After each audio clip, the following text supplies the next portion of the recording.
Do you dread the contributions that you're getting from your team, the fact that you need to review their work before you can put it out into the public domain or out into your business? What we're talking about today is that I've received a document, an outline for a course by a team member who runs my AI TLDR channel.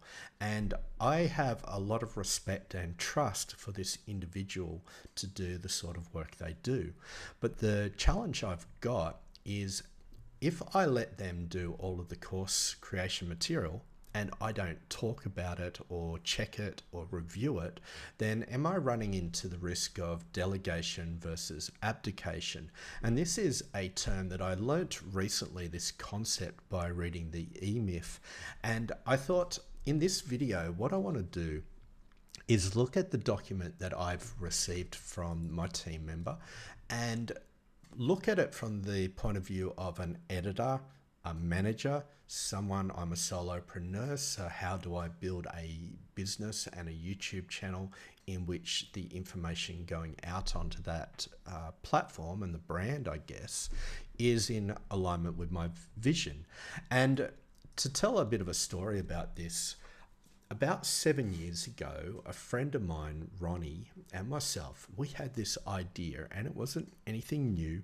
It was, let's create an online empire. And the goal was to create 5 different niche websites, put about 50 articles into each of them. And we had one called Gents Territory and Avery's Direct. And we were talking about just top trending sort of niches that we'd put content into. Now, we both invested a bit of money into this. We both got all 5 websites up and running. We got the 50 articles going on all of them, and it cost a fair bit of money to do all of this. The problem is that after a year and a half, nothing. There was no return on investment. And what we'd done was abdicate. We hadn't delegated. And that's what we're trying to deal with here. Now, I will just explain that there was nothing wrong with the structure of what we'd set up. What we didn't do was review the incoming work. And so the quality just wasn't up to scratch. And we kind of knew that it wasn't up to scratch, but you know, time being what it was and not having the understanding at the time that this is a critical part of building a business. So what I'd like to do is look at a particular document that's come in, and we'll just bring it up here. And what it is, it was created by Mary, and what Mary had done is generated this long course structure. Now, it's meant to be an outline, and it is an outline.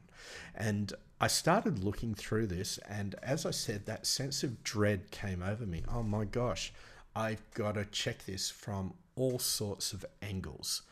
Firstly, I got to find out whether the information in here is aligned with best practices for building a course. Now, I don't know. I've not done a course before. I know what I like to learn. I know what they should look like, but I don't actually know. The next step is when I was looking through it, I thought all of the information I'm seeing looks really good, but I'm kind of a little bit confused if it's in the order I want to see it. Another thing that when I start looking through the information that's here, I also start to wonder, is there more than one course outline going on? Then lastly, is it even in alignment with my mission, my goals, that sort of stuff?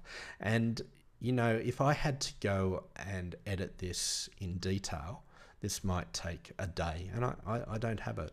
So I'm thinking, can we come up with a plan of action in this live stream to solve the problem? And I think we can. So I've got a little reference card that I've put up ahead of time. Let's just make sure we're bringing up the window so we can talk about what's going on here.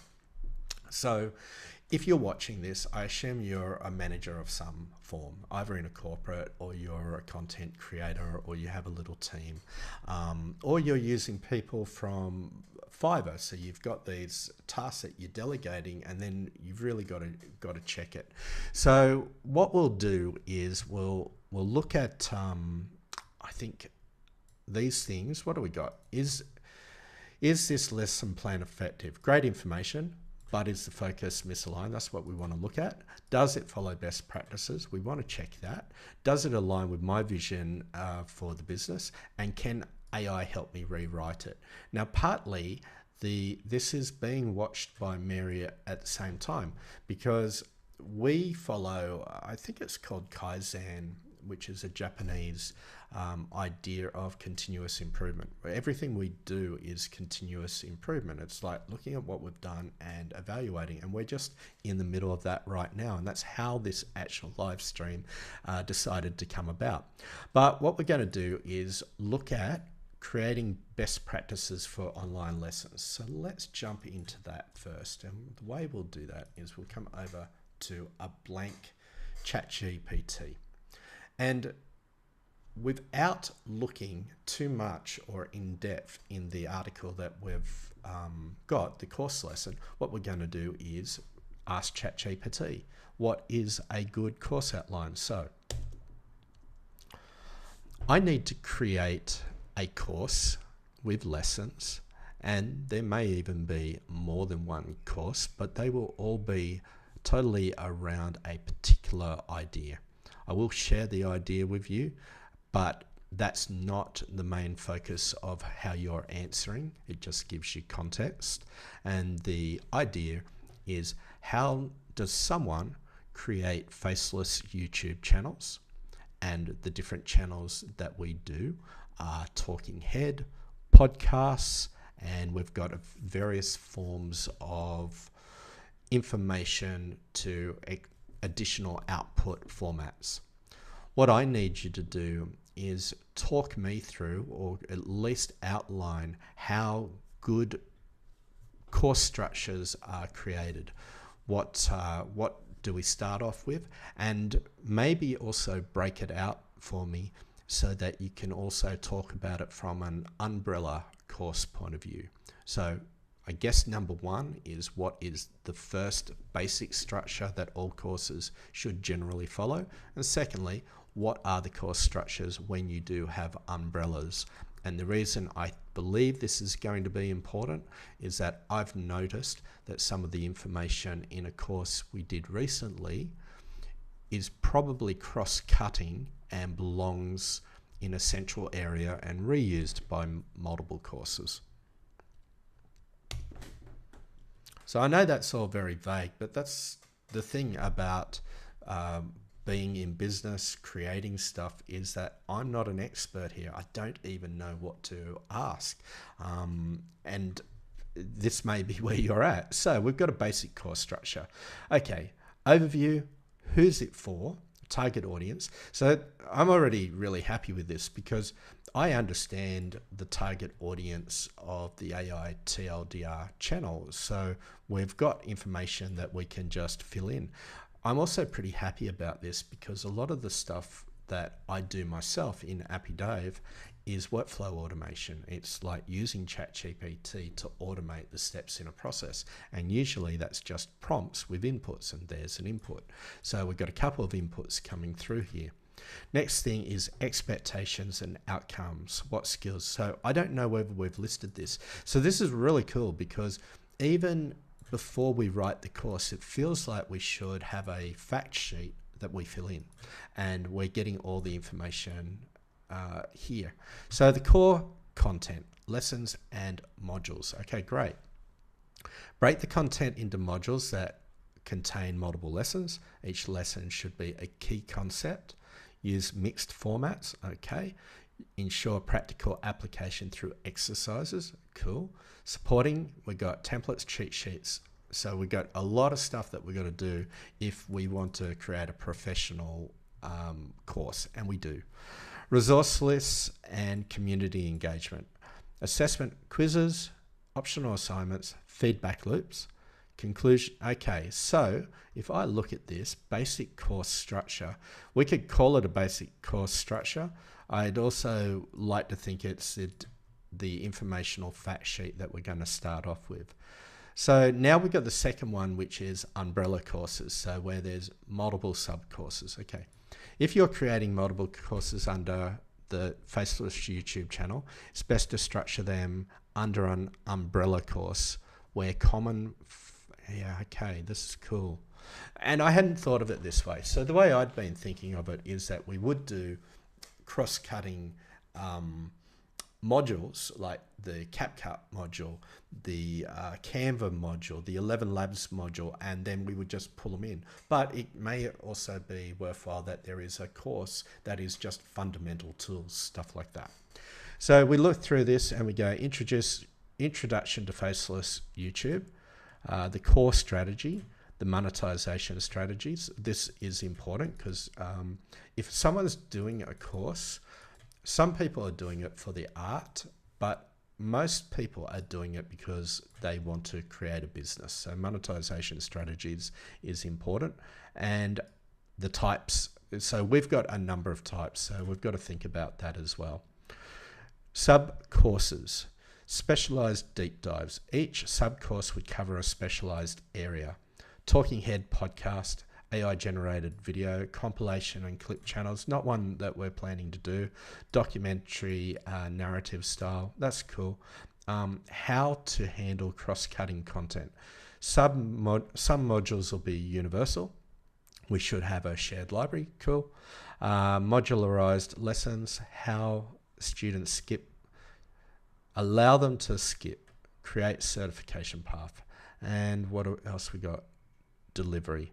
So we're likely to use Kajabi. We might also use Udemy and Skillshare. We'll see. Cohort based. We're not planning to do that. Hybrid. So look, we got some incredible information in there. Now I'm going to come back to, does it follow best practices? And I think what we need to do is look at the course structure. Okay. So at this point, let's just work on the basic course structure because I don't currently have more than one. I have one example to work with. And what I'd really like to do is figure out whether the course we have follows best practices. Let's stop this. This is wrong.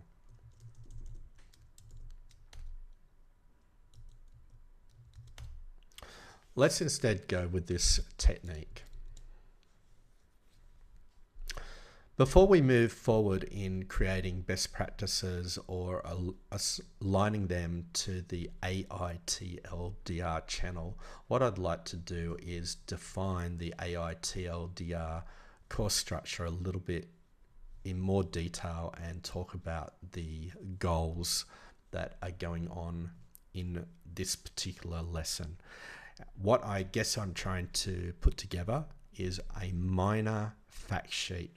What I want you to consider as we go through this is what are the areas of a major fact sheet should we cover? And I think you covered a lot of those input fields in the basic structure. So why don't you give me firstly a table of the fields that you think?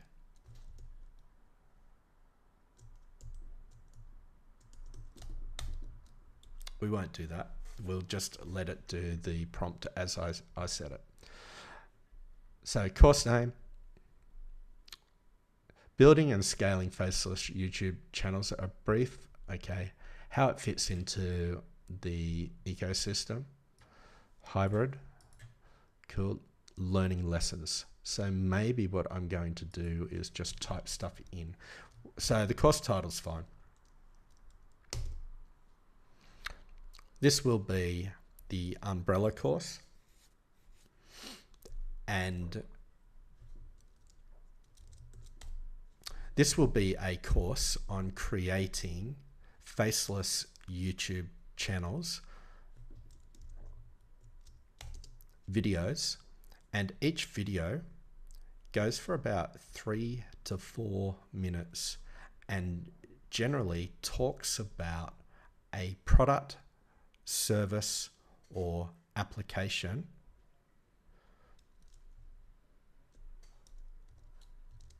that we want to demonstrate so that people have a basic understanding of how to use it and why to use it.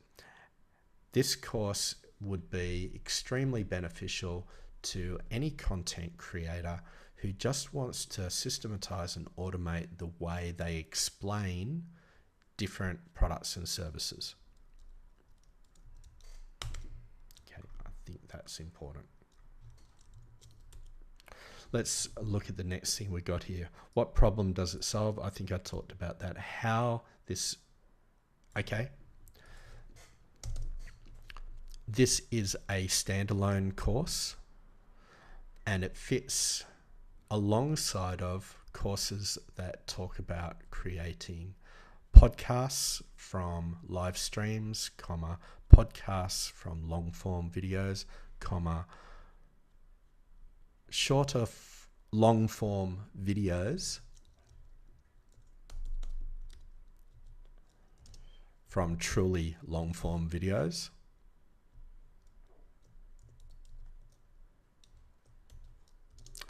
Presentations or repeatable structure courses such as how we do workflow automation, comma, how we do prompt engineering, comma, how we do trending items or trending videos, etc.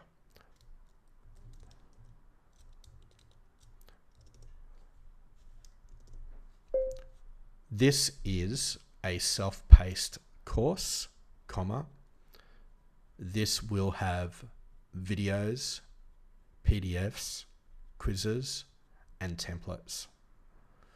This will be hosted on Kajabi, comma, Skillshare, and Udemy.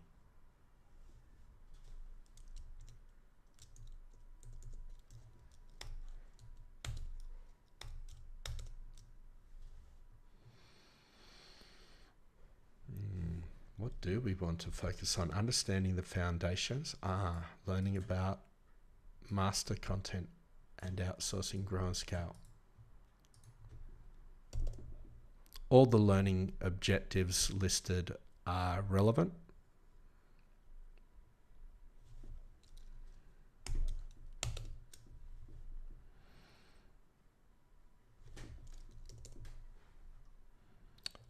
The target audience is relevant.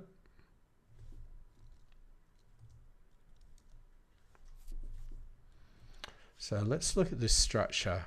Now, this I think is ideally where we're going to compare it back to what Mary has done in this area. So we'll come into here and we'll say, Introduction to Faceless YouTube Channels. Okay, finding and validating a profitable... See, we haven't even thought about that. That's really interesting. Content creation strategies, script writing. So this is a big area. So let's go and write something in here and say, the course modules and structure are pretty accurate, but here's a couple of things. I've already given you some additional information above, which may not be in the course modules and structure, so you should consider it.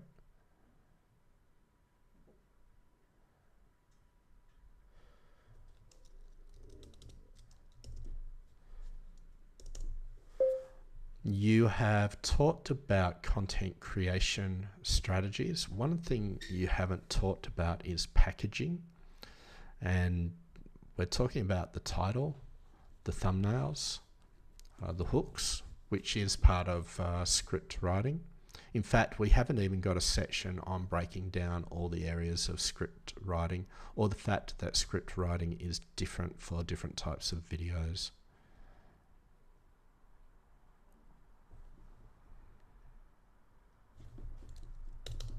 So I'm good with number 4. What's number 5? SEO and algorithm, hiring VAs, editors, and automation tools, creating multiple income streams from YouTube. This is all good. Let's look at 5, course resources and tools. What additional materials are provided to learners? Downloadable templates. Maybe. I'm trying to think of whether this is part of the mission alignment, and it may be, but we'll leave it for now. That was so we were just looking at the course structure.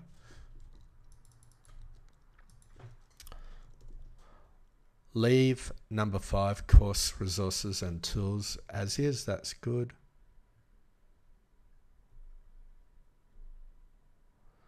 Comma, number 6, assessment and engagement is great except for assignments and peer reviews or live Q&A sessions. Number 7, success metrics and expected outcomes. Monetization, growth, completion rate. Okay, 7 is fine, and 8, common question. Okay, great.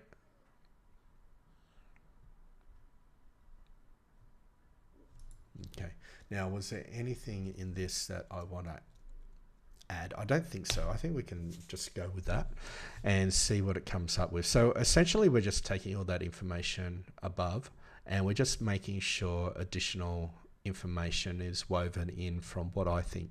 So again, we still have not done anything against what's here. So there could be total alignment in here.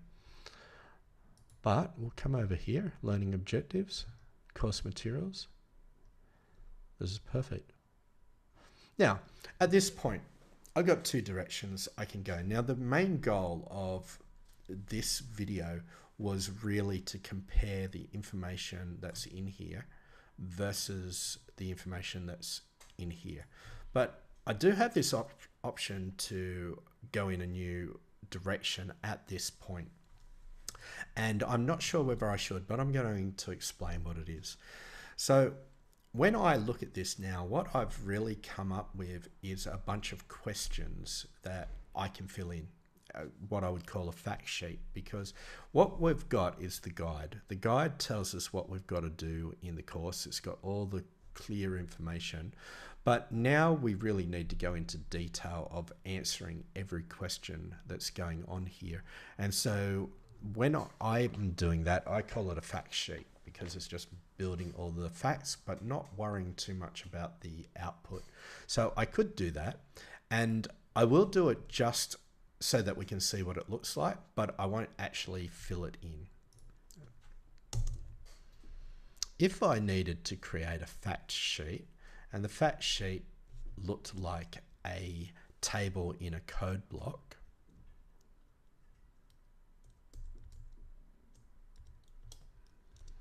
and what it had was columns to represent each of the hierarchies and also the item details, and the last column was a question that I could enter an answer into.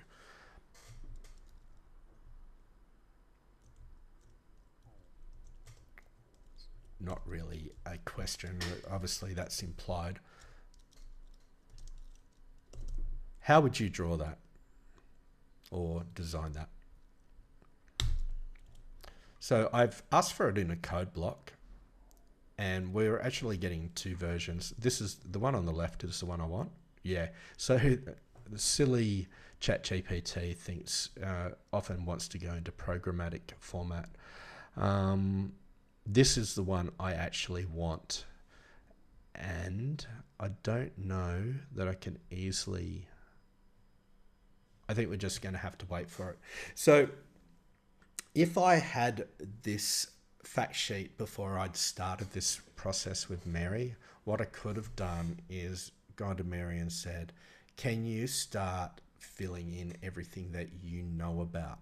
Because I've been having a conversation with her for a little while, not just about the channel that she manages and understands, AITLDR, but also the Winning Prompts channel, the Cozy Cafe channel, which is about telling stories about a location in Chiang Mai, the ability to convert my live streams into podcasts or to convert my own videos on the Appy Dave channel over into videos on the Winning Prompts channel.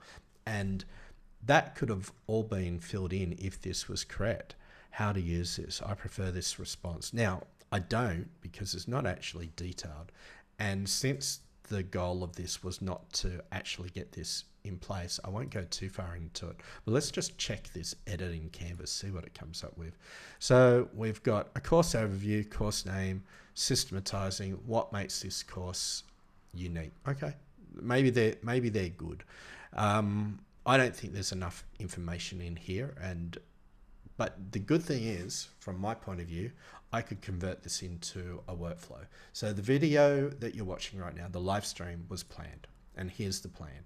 So we got the live stream planning, and I really just wanted to validate a long document. That's where I started with. And I went into different talking points. I need a lesson plan from Mary, and I'm dreading the amount of time. So as I was working through planning this live stream, I went through all these different steps, and then I moved into the plan of action where I had a hook. So when you watched this video, there was a hook, and there was a YouTube title, AI versus that. Now, what I should be able to do is build courses exactly the same way. It should be this easy list of steps that you go through, and you just answer the questions, and Bob's your uncle.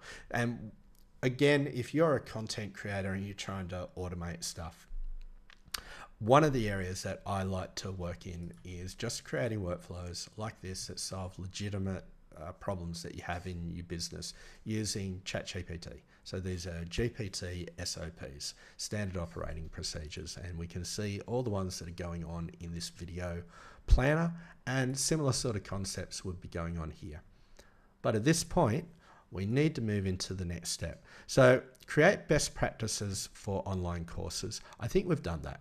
That's sitting right here. And would we call that? What did we call that? Course fact sheet, create, great, that'll do. Define AI TLDR's course and lesson goals. I think a lot of that is listed here. Analyze alignment. Okay, now this is where we get into the hard stuff. At this point, I'm going to give you an existing lesson structure, and I need you to analyze it for me and let me know, firstly, what you think of it in general, and then secondly, is it misaligned with what we've got going on above? But before I even do that, I'm curious, how do you think you should present this information to me so that it's clear?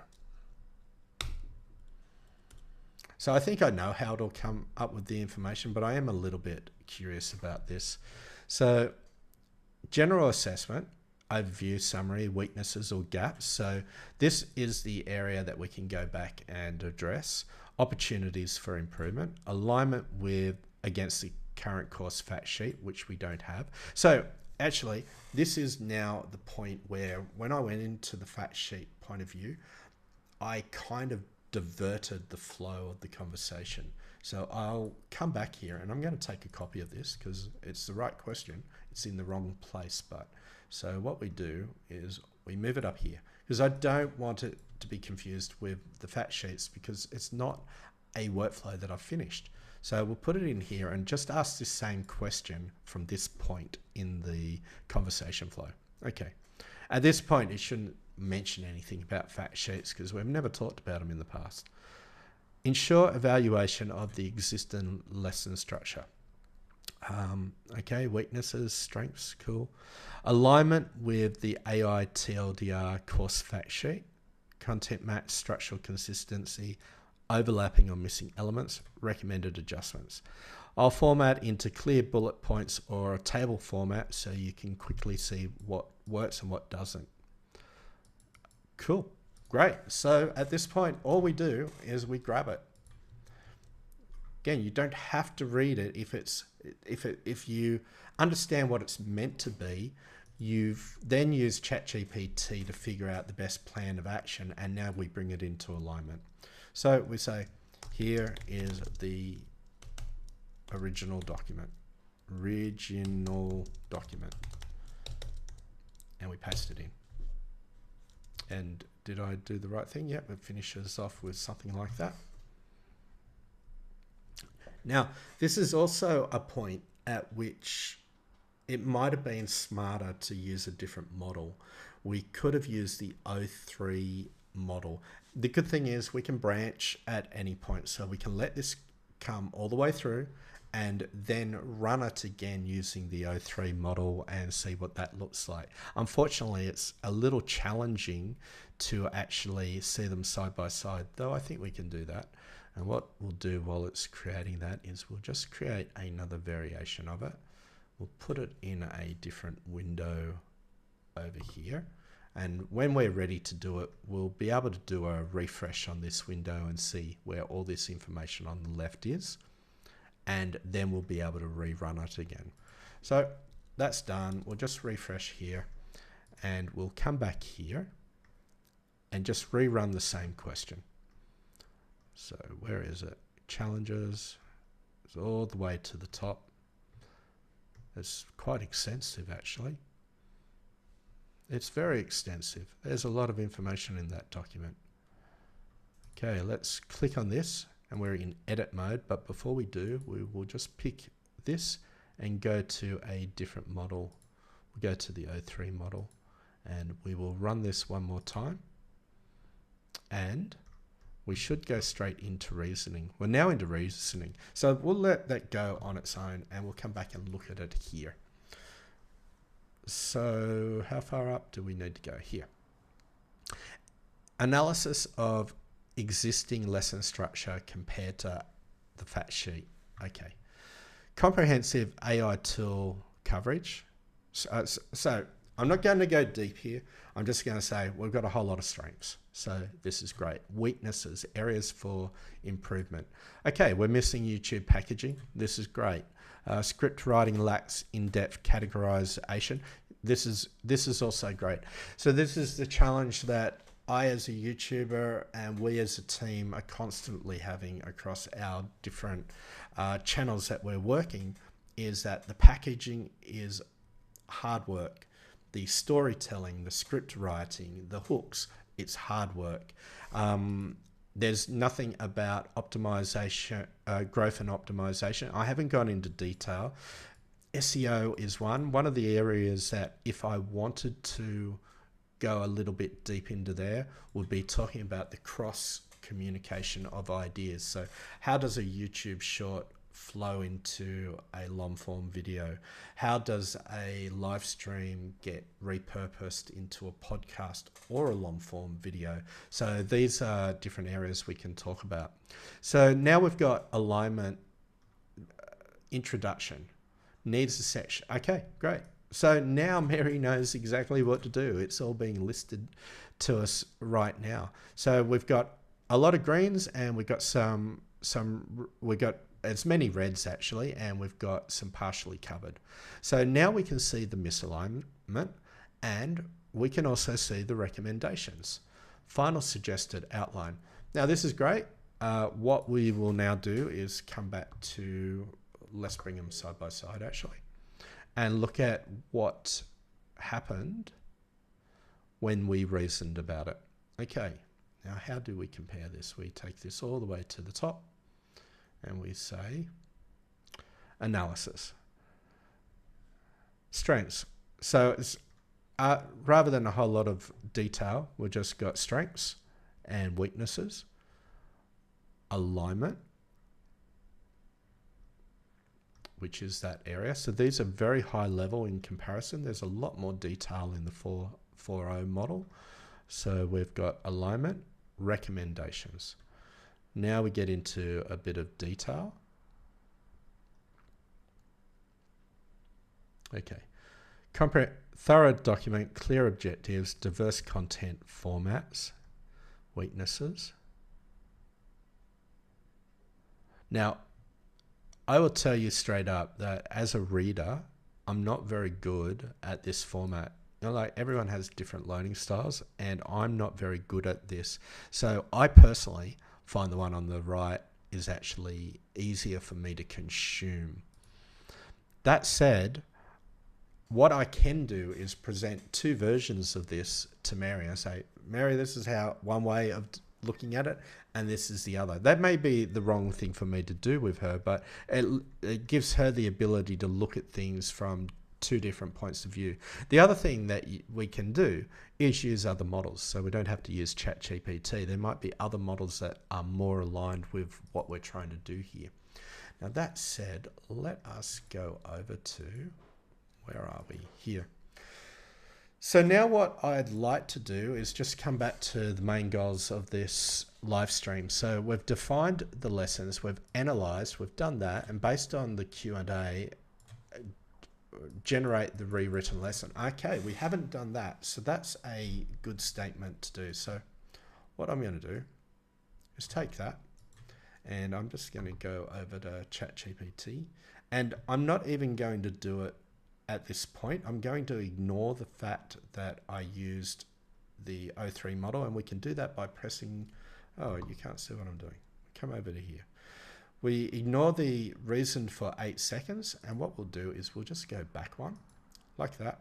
And now we are on the 4.0 variation of it. We'll make sure that that's on 4.0, and we'll just put in that statement. Based on the Q&A, generate a rewritten lesson.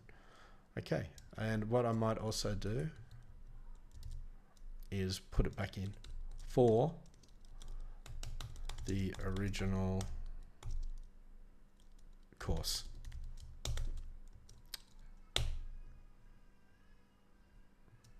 Now it's gone into canvas mode, which is perfect. We can start having a look at what it's doing. From time to time, we might just drop that information over here and look at it side by side. And we'll go to the very top of it. And we've got a simplified beginner's guide to AI tools for your faceless channel. Let's go to, so it's the same information, introduction to tools. It looks very similar. Text-based tools, this is good.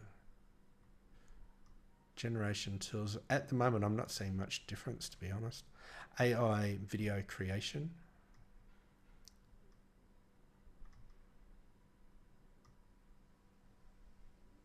Great. Introduction, that looks the same. Types of tools. Okay.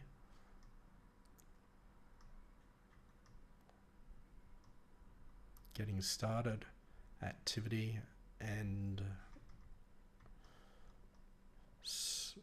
we're done. Okay, so I feel like this failed.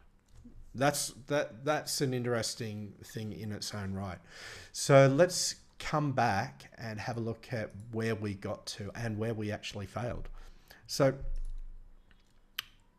we were able to create best practices for an online course. This is awesome. We were able to define the goals. That was great. And we were able to analyze it. So the analysis has worked, and we can at least be thankful for that. Otherwise, this whole live stream would have been a waste of time. And from that, we've got enough information that Mary can work through this herself and just fill in the problems on her own. Now, why did it fail? And the reason I suspect that it failed is that there's too much information. There's too much information for the O4 model to deal with comparing the misalignment with what the current text is. I think one thing we could potentially do is try a different model, and we might as well do that just in case. We come back to here, and it doesn't look like I can change the model because we went into canvas mode. Is that right? I don't know. I might just copy all. I'm not going to do it. It's going to be too hard in the live stream. So here we weren't able to solve this one last problem, and which is fine. I'm going to give the details back to Mary and let her figure out what she can do to improve it. I think the really good thing from my point of view is I haven't had to go deep into reading the document,